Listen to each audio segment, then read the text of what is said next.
Hi, and welcome to Karen's Kitchen Easy.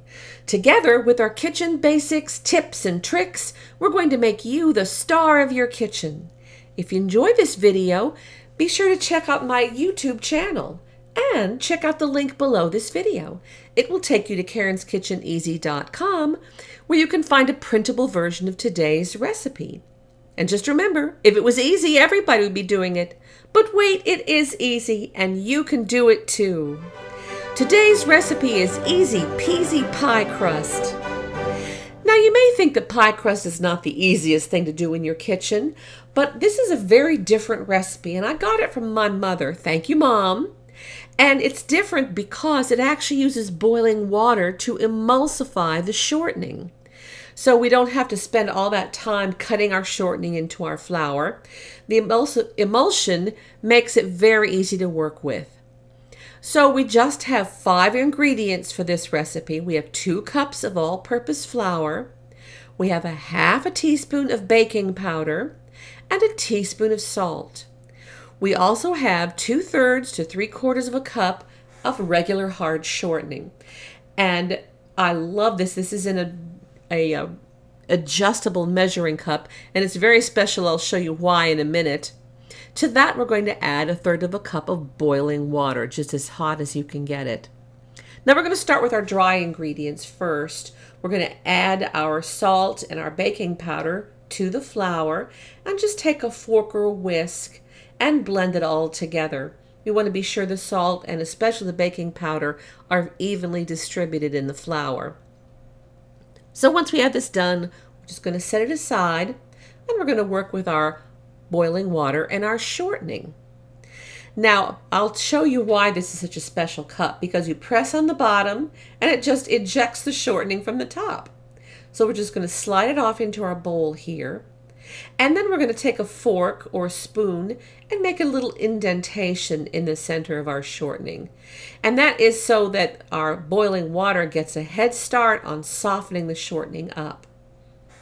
And so we're going to add 1/3 of a cup of boiling water to this, and we will use a fork or whisk to emulsify the shortening in the water. That means to blend them together so that they form one unit. So we're adding our boiling water to the shortening, and I'm going to start with a fork just to start breaking up my shortening and getting it soft. And once I have things broken up pretty well, you can see it's already starting to blend with the water, I'm going to set my fork aside, and I'll do the rest with a whisk, because a whisk is a little bit more efficient.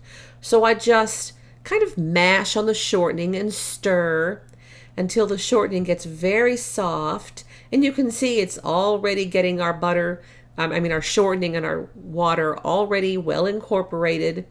And when we finish, it's going to be about the consistency of a heavy mayonnaise. Now, you don't have to get every single little lump of the shortening blended in. That's all right. It'll happen when we get the flour into it. But you can see the water is all incorporated now into the shortening, and we have a lovely mass that's just like I said, a heavy mayonnaise. So then when we're finished with that, we're going to put our flour in with the shortening mixture. And then we'll take a fork and just stir it until everything is blended. Now, you really don't want to do this in a food processor because it overmixes everything, and we don't want to do that. We're just going to take our fork, and as you can see, it really doesn't take very long. We just want to make sure all of the flour gets dampened so that we can draw it into one mass.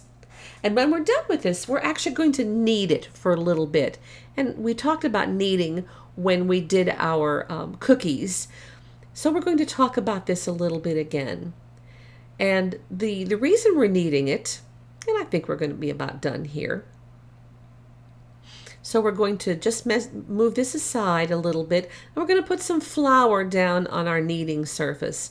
And as usual, I'm just using a wooden cutting board. But we're just going to dump the ingredients from the bowl onto our little bit of flour here. And we're going to pull it all together into a ball. And then we're going to knead it. And by kneading, we simply fold it in half and turn it and fold it in half again. Turn it and fold it. And as you can see, I'm pressing down a little bit between each turn so that I have something to actually fold in half. What this is doing is it actually is releasing the gluten that's in the flour. Gluten is protein, and by releasing it, it makes our flour more pliable and a little bit more cohesive. And we're going to do this about 30 times, and you can see it actually is pulling in a little bit more flour off the table. We don't want to pull in too much because we want a nice soft dough. If our pastry sticks a little bit too much there, I'm going to use my bench scraper, and what a wonderful invention this is. And we'll just take the bench scraper and just lightly slide it under our dough and pull it off of the table. You can see I'm sticking a little bit now, but we just keep folding and turning and folding. And you can see my dough is getting a little firmer now. And I think we have about 30 kneads done. And we're going to wrap it in cellophane and put it in the refrigerator for about an hour or so that it hardens up a little bit. Now here we are an hour later, and we're going to actually roll this out and make a pie with it. So we have our dough. We're going to cut it in half because this makes 2 pie crusts. But because we have a bottom and a top, and the bottom needs to be a little bit bigger, I'm not going to cut it exactly in half. I'm going to cut it a little bit off center so that my bottom shell, there you can see it's slightly off center there. So my bottom shell is going to wind up being a little bit larger than my top shell. So I'll set the smaller ball aside, and once again I'm going to form this into a ball, and now we're going to roll it out. Now I do have a rolling pin here. It's a wonderful thing I've had for years, but if you don't have a rolling pin, you can use a bottle of soda if it's full, or a piece of dowel as long as it's clean, but just flour it with a little bit of flour. And make sure the top of your ball of dough is also floured a little bit. And we're just going to place our rolling pin on the dough, roll it back and forth a little bit. Then when we have it rolled into an oval, we're going to turn it 90 degrees. We'll use our bench scraper if we need to. And turn it 90 degrees. And we're going to roll it again. And every time we do that, it's getting a little thinner and a little thinner. And we will just take our bench scraper, turn it 90 degrees again, maybe a little bit more flour if we need to, and roll it again. And if we get little cracks around the edges, this pie dough is very short. What I mean by short is that it has a lot of shortening in it. But this way, if we get a crack or a split, we can use our fingers and just blend it back together again, and it's going to stay. So we're turning it again, rolling it again. Every time we're getting a little bit thicker, a little bit thinner. And I'm going to flour my rolling pin again and flour the top again a little bit to make sure things don't stick. And check the edges. We're going to turn it one more time. A little more flour on our surface.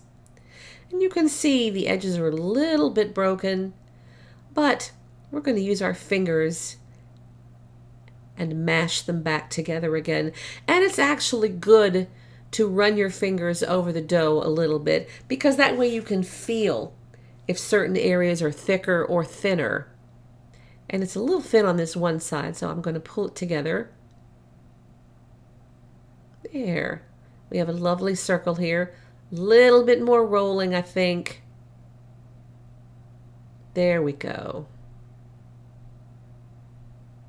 Beautiful. Now we're going to transfer it to our pan. And there are several ways that you can do this. One is by rolling it around your pie pan. And I love to use a glass pie dish here because I use them for a lot of different things as well as baking pies. They're great for roasting or baking other things in the oven. But we're actually just going to fold our pie crust in half. So once again, I'm loosening it from the table, trying to keep it all intact here. There we go. And I'm just going to fold it in half. And then I'm going to move my pie pan in front of me and simply slide the pie dough onto half the pan. Try to center it as well as you can, and then unfold it. And there we have it in our pie dish.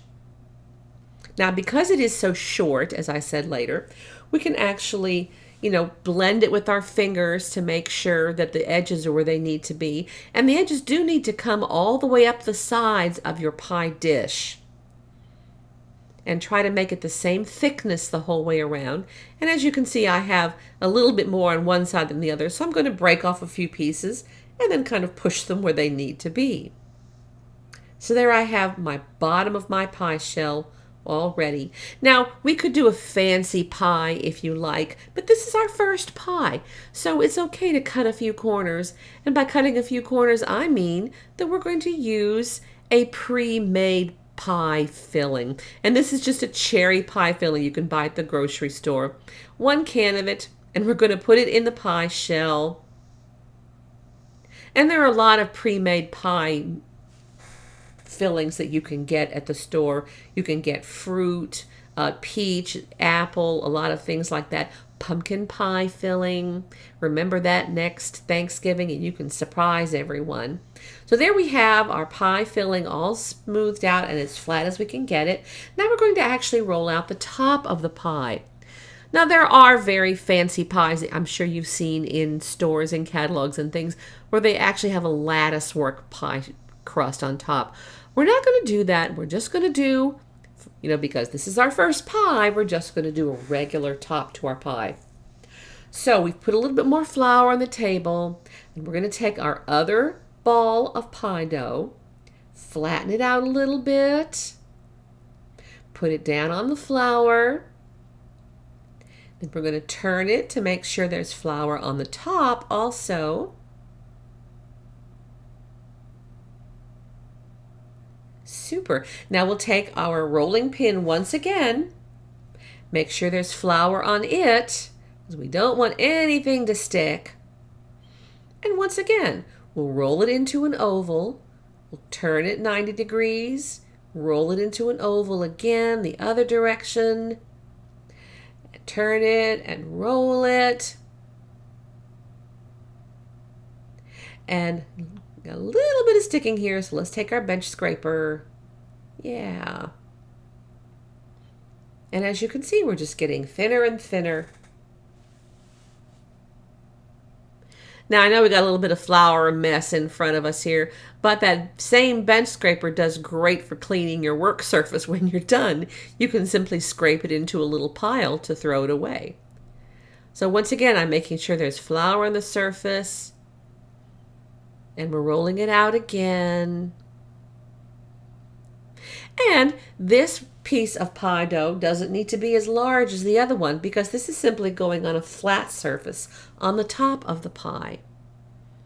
And we're just about done here. Now, if you don't have a wooden rolling area to work on, you can work on a counter, which is just fine, or a tabletop. Just be sure it's very clean. I'm going to put a little bit more flour on here and just roll it a little bit more. Now, once again, just like our bottom pie crust, we're going to fold it in half and very gently lay it on the top. I'm making sure that it's nice and round and the edges aren't broken up.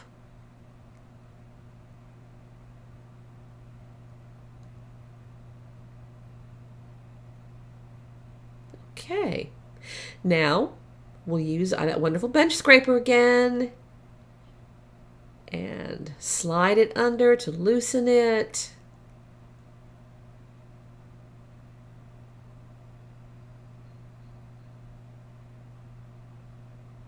And then just like the bottom pie shell, we're simply going to fold it in half, set it so that the fold is at the center of the pie, and unfold it. And there we have the top. Now we're not done yet. Now we're going to press the raw edges of the bottom and the pie shell together. Just pinch them together a little bit. And then what we're going to do is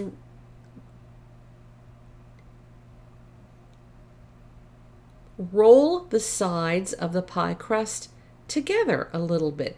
We're pulling it away from the edge of the pie dish because this is going to make it easier to get out of the pie pan and not have a lot of crumbles.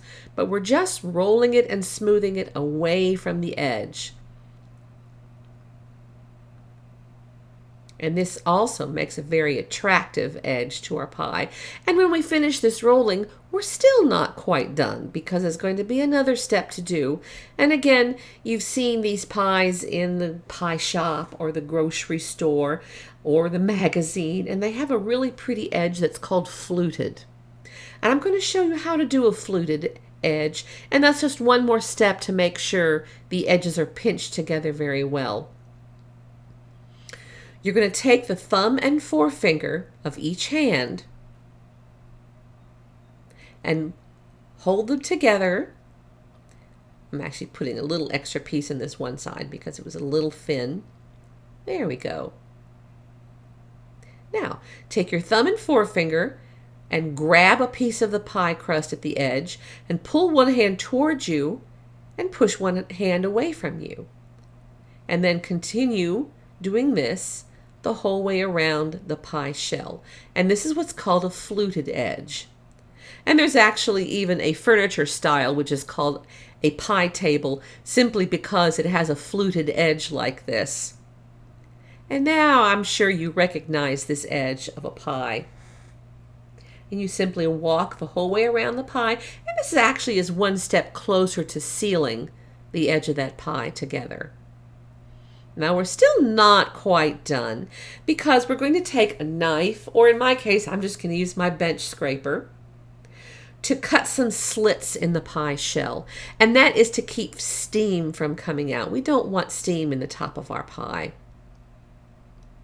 So we'll take our bench scraper and we're going to cut some little slits in the pie. And you can be as creative as you want. You can even draw a picture on there or write a name. I'm just cutting some slits in the top. And we're going to bake this. By the way, you need to set your oven to 425 degrees. We're going to bake this in two parts. The first part is going to brown the top a bit. So 425 degrees for 20 minutes. And then we're going to take it out of the pan. We're going to actually sprinkle some sugar on the top, and it's going to go back in the oven again. But for right now, it's going to go in the oven at 425 degrees for 20 minutes. So I'll see you back then. Now here's our pie after 20 minutes in a relatively hot oven. It's got a lovely brown surface to it. And I've got a little bit of granulated sugar here. And I'm just going to sprinkle it on the top of the pie. Now this makes a nice sparkly finish. Oops, I got a little lump there. I'll pick that off. And a little extra touch of sweetness. You can even mix some cinnamon or a nutmeg with your sugar and give it a little extra color, a little extra flavor. Now here's a little trick that I know. Take some foil, fold it into a long, thin piece, a little bit longer than your pie shell is round. And we're going to wrap it around the pie. And we're going to bend the ends in around the edge of the pie. What that does is it keeps the edge of the pie from browning too much. Let me fold a little baker's fold here to make sure it all stays together. There. So this is just going to keep the edge of the pie from browning too much because that's where it's very thin. So we're going to put this back in the oven at 350 degrees for another 20 to 25 minutes. And that's just going to make sure that everything is cooked the whole way through. So here we are now after another 25 minutes. I take the foil off. We have a beautiful, lightly browned crust, a little sparkly from the sugar. You can see a couple of little places where it didn't seal perfectly around the edge, but that's all right. Now you're going to want to let it sit for a good hour to make sure that your pie crust sets well and it doesn't crumble too badly when you take it apart. But this looks like you could have bought it in the store, and people are going to be so amazed.